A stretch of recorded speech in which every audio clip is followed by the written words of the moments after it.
Hello students, let's see this question. The question says an image is given below. एक image आपको दी हुई है. Out of A, B and C, which is the least adsorbed in the given column chromatography? The component A, the component B, the component C, all are equally adsorbed.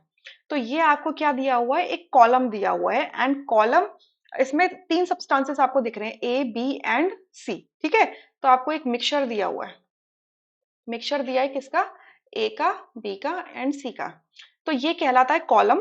सो आपने क्या लिया है, और ये जो येलो वाला पोर्शन है ये कहलाएगा आपका स्टेशनरी फेज.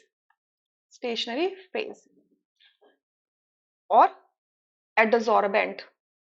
एडजॉर्बेंट. ठीक है. अब इस स्टेशनरी फेज को आपने पैक कर दिया किसी कॉलम के अंदर, तो बेसिकली ये क्या है? कॉलम क्रोमेटोग्राफी आपको दिखाई गई है यहाँ पर. क्लियर? तो इस स्टेशनरी फेज पर आपने क्या डाला? ये मिक्सचर डाला एबीसी. ठीक है. अब इस मिक्सचर का ऑब्वियसली जो स्टेशनरी जो कॉलम क्रोमेटोग्राफी है, it comes under the adsorption chromatography. मतलब कि डिफरेंट कंपोनेंट्स जो मिक्सचर के होंगे वो डिफरेंट डिग्री पर एड्सॉर्ब होंगे ऑन एन एड्सॉर्बेंट. ठीक है. तो आपने क्या किया कि इस एड्सॉर्बेंट पे ये मिक्सचर डाल दिया और ये कंपोनेंट्स डिफरेंट डिग्री से एड्सॉर्ब हो गए. ए बी एंड सी, ये आपने देख रहे हो डिफरेंट डिफरेंट आपको नजर आ रहे हैं, बैंड्स बन गए. आपने ये ऊपर से ये जो ये है ये क्या डाला है? इलुएंट. ठीक है, जिसे मोबाइल फेज भी कहते हैं. ये एक सॉल्वेंट हो सकता है या मिक्सचर ऑफ सॉल्वेंट्स हो सकता है. अब इस सॉल्वेंट की प्रेजेंस में ये एक एक करके कंपोनेंट्स क्या होंगे? यहाँ से नीचे से बाहर आएंगे और आप इन्हें कलेक्ट करते जाओगे. ठीक है, स्टॉप कॉक बना हुआ है. क्या?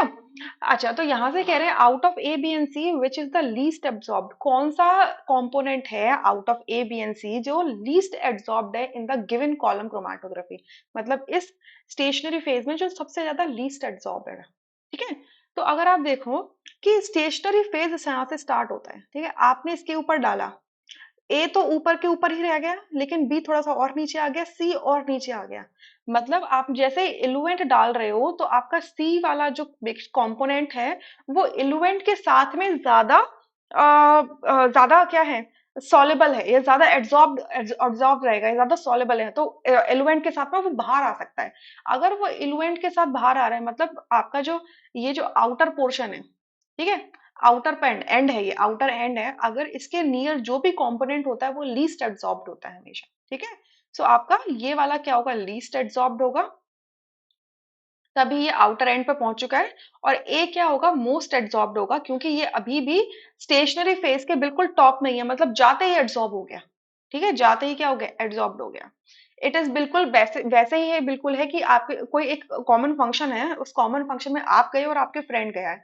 आपका ये प्राइवेट फंक्शन है बट आपका फ्रेंड आपके साथ टैग अलोंग हो गया है. तो आप जैसे ही एंट्री गेट में जाओगे तो आप जितने भी वहां पे गेस्ट होंगे उसके साथ में फटाफट से मिंगल अप हो जाओगे. बट आपका फ्रेंड दूरी से खड़े खड़े देखता ही रहेगा, क्योंकि वो उनको जानता ही नहीं है, तो वो मिंगल अप नहीं हो पाएगा. Right. So it is like this way only. Clear? So यहाँ से थर्ड ऑप्शन करेक्ट है, rest options are incorrect. I hope you understood this question really very well. Thank you.